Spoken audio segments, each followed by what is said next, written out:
Welcome viewers, I'm Sarah and you're watching another episode of Southern Reefer. Well, it's been a couple of weeks and the clownfish are still doing well.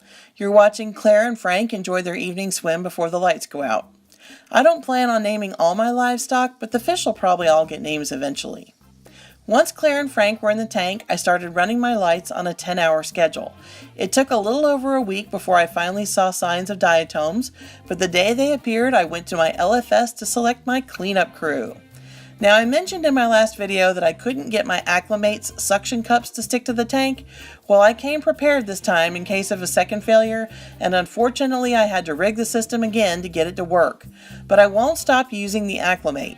I love that I don't have to use a net to move my livestock into the tank, which means less stress for everyone.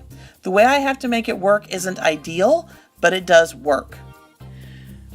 I added a total of 7 cleanup crew members to the tank. The most entertaining guys I added were this abalone racer and cleaner shrimp.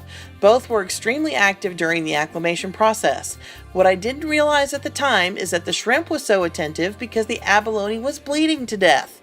Apparently when he was removed from the glass at the LFS, his foot was nicked and he didn't even last 6 hours in my tank before he perished.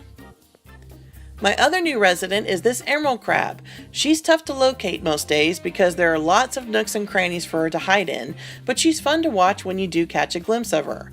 I've added her so she'll clean out any bubble algae that might appear in the tank. If she starts going after my corals though, she'll get evicted right quick. That goes for any of my cleanup crew. If they get lazy or start wreaking havoc, they're gone. I also added several snails to my tank. This is one of my new Sereth snails, and this is one of my new Nacerius snails. I love the Nacerius snails. These guys bury themselves in the sand, and I think it's especially cool how they react whenever I feed my fish. They send up their siphons like little submarine periscopes within minutes after food's in the tank, then they surface themselves to find the extras to eat. I like watching my cleanup crew earn their keep. My favorite snail of all, though, is this Trochus snail. He is a powerhouse. He eats everything in his path, and his shell's pretty too. I've nicknamed him the Tank. He's also very adept at flipping himself over, and that's important when your tank's at the office and you're gone for 72 hours or longer at a time. Honestly, I could watch him cruise around eating algae all day. For me, it's just hypnotic. Thankfully, everyone's been getting along without issue. The shrimp in particular attracts a lot of attention. Now, I don't know much about the behaviors of shrimp, but this guy, he loves to wave his forelimbs around a lot. I don't know why, but he looks drunk when he does it. I was telling my sons about this behavior, and when they came by my office to visit, one of them suggested we name the shrimp Lieutenant Dan, after the Bubba Gump Shrimp Factory's meal, Lieutenant Dan's Drunken Shrimp.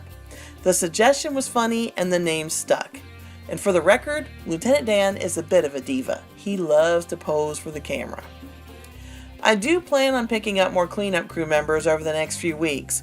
My LFS was running low on stock, and I wanted to make sure I didn't starve anyone out with the tank being so young and the algae crop still fairly light. In particular, I'd like to add some hermit crabs to address any hair algae that might appear in the near future. If anyone has any advice they can share about their experience with cleanup crew members, please drop me a line in the comments below. And as always, like, subscribe, and share this channel with your friends. Happy reefing, y'all!